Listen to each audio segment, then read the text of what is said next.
He noticed me noticing him. And that box sitting beside him on the ground. He had on a light blue two-piece suit, and he sat beside a light blue Cadillac to match it. Nobody from around here dressed like that. It must have been some out-of-towner, broke down. And I didn't want nothing to do with no city slicker on his way to Johnson City. But I was the station tenant, and there he was, sitting in the automobile in my parking lot. So I asked, "Excuse me, sir, do you need any assistance with your vehicle?" The man looked at me kind of funny, and he said, "You can tell quality, it always shows." He said that funny line, "You can tell quality, it always shows," and I thought to myself, Jesus Christ, he's selling bottles. And I run off two of them last week, so I turned around and started my shift, but he quick stopped me. "Whoa there, son, you don't look like the type to waltz by such fine craftsmanship." I told him, "I already own both testaments." "Well, I'm sure you do, but I ain't out here peddling Bibles. What I got is much more practical than that." "Well, of course, not everybody has an eye for fine quality. If you're not interested, I won't waste your time." Well, tell you the truth, I hadn't had much interaction with anything of fine quality, but I didn't like anybody thinking I was lowbrow, so I listened. "For some men so much older than you, fine quality is just a waste. But you're a working boy. You know what it's like to hold something handmade." He had this funny speech to match his funny outfit. This fool looked like he's dressed up for Easter Sunday. But today was not Sunday. Today was Thursday, August 15th, 1931. And quite possibly the hottest day of the year. And I have to admit, he was a good distraction from the heat. "It's been appointed with 4 solid brass trunk corner moldings that protect the delicate woodwork from denting and scarring should ever be handled roughly, heaven forbid, dry. Brass cranks, solid brass screws, and solid brass covers. Not unlike the cylindrical cover you'd see on them big fancy doors down in Nashville. This maker had obviously chosen not to detract from his fine craftsmanship by finishing with some common varnish. No, this machine here is boasting a soft patina that only comes from laboriously rubbed French shellac." He paused, checking to see if I was listening. And I was, sort of. So I asked, "So how do you open it?" "Open it? You don't open it, son.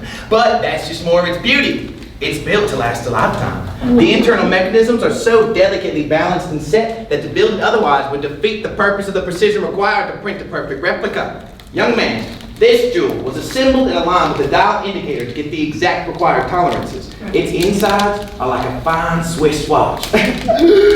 "No, I'm afraid you don't open it." Well, perhaps he noticed the confusion on my brow. "It's like an L.C. Smith shotgun. It's built so as you used it over the years, the cam wears tighter and it'll never get out of register on you." Bingo, I understood. Then he told me, "Anybody can work it, but you gotta be careful to do it exactly right every single time. First, you take a crisp $1 bill. Here, give me the best $1 bill you got on." "Oh, come on, it's only $1. Well, I only have but 2 to choose from, so I gave him the best one that I had. "It ain't got to be brand new, it just got to be crisp enough to feed through the machine. Now, first, make sure the handle is lined up and down, matching these marks here. Then, insert the dollar bill into the slot on this end. Turn the handle 5 complete revolutions till the marks are lined up. If you don't line her up just right, it ain't gonna work. Now, you wait 5 minutes. Don't get greedy and rush it. It takes the bleach 5 minutes to get all the ink off the bill we just put in. 4.5 minutes ain't gonna cut it." He took out a solid gold pocket watch, and the 2 of us proceeded to wait. Tick, tick, tick. When the time is up, turn these 2 knobs to release the inkwell covers. Then you continue to turn the crank in complete revolutions. Go around once so the marks are lined up, go around once more, so on. Tick, tick, tick. Well, it seemed like the seconds weren't moving fast enough. And the one thing the well-dressed stranger hated more than poor quality was a lull in the conversation. "You're awfully young to be working here," he filled time. "How old are you? 16, 17? And they got you working here full-time?" "14, sir, and only full-time in the summer." 14? That's a damn shame. What are the other 14-year-old boys doing right now?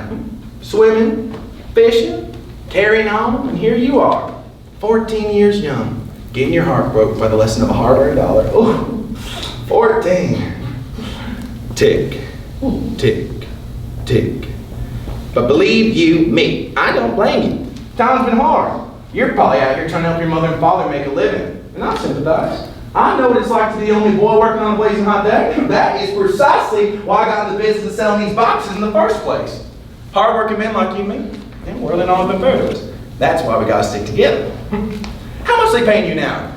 51 cents? 51 cents, huh? You work from 8 o'clock in the morning till 6 o'clock in the evening. I take a half hour for lunch. Okay, so let's see.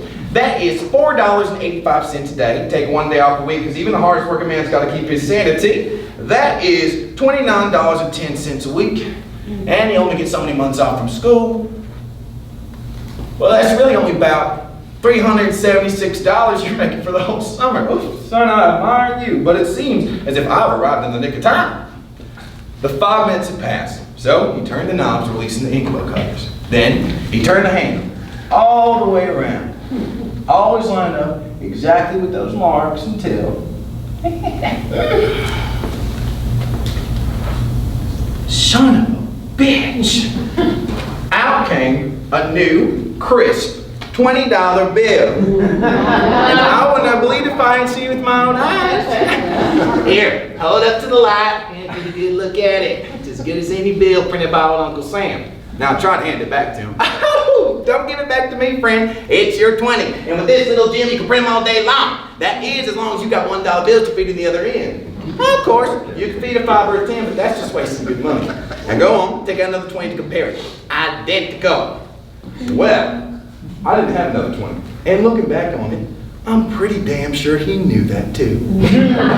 But still, I looked up at him and I told him, I ain't got another 20.